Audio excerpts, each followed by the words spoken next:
Very few people understand how Donald Trump is going to run the country the second time around. It is going to be totally different than the first time.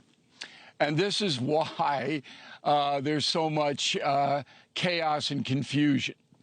So the first time he got elected in 2016, Trump didn't know what he was doing, and he admitted that.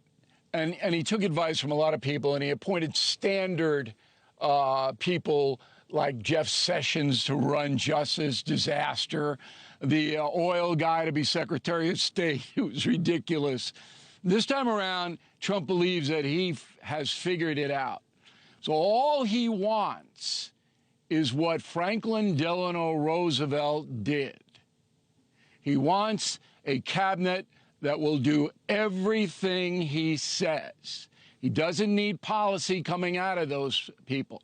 All he needs is for them to pick up the phone when Stephen Miller, the deputy chief of policy, calls and says, the president would like you to do this, and they say, yes, sir. He doesn't need policy. The policy is going to be made, all of it is going to be made in the White House. This is what FDR did. Now I'm going to drop a historical factoid on all the NewsNation watchers. You've heard of the term brain thrust, right? Yes. Okay. That was invented in Roosevelt's term because Roosevelt surrounded himself with a very few advisors. Brain trust. No cabinet people, right? No cabinet people. People like Harry Hopkins, Louis Brandeis, Robert Wagner.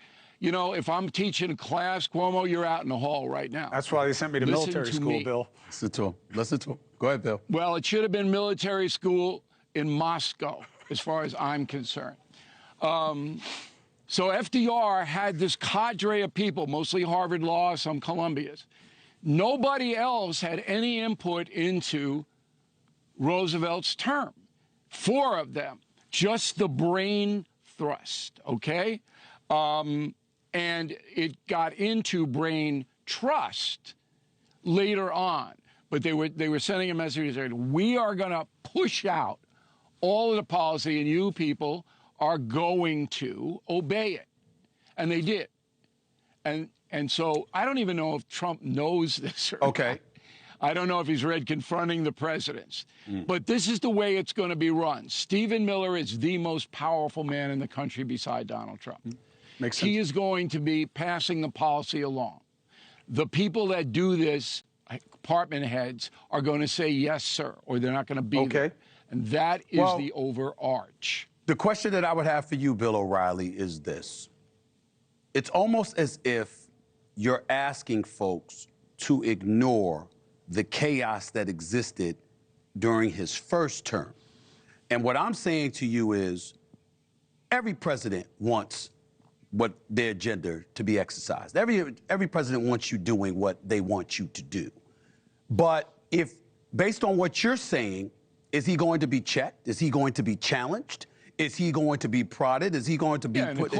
I'm asking. I'm talking about amongst his cabinet members. Let's say, for example, hypothetically, I mean, God forbid, hypothetically, Bill O'Reilly, he's not going to be challenged by his cabinet members. And that's what I'm saying. You think that's a good thing? Do you think that's a good thing?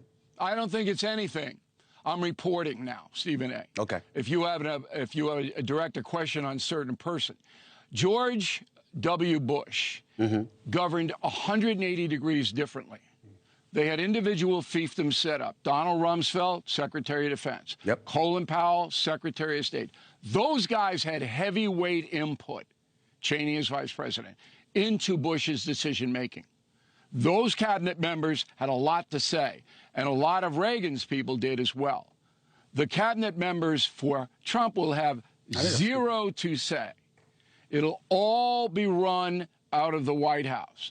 Now, your chaos first term doesn't stack for me. I thought Trump did a pretty good job.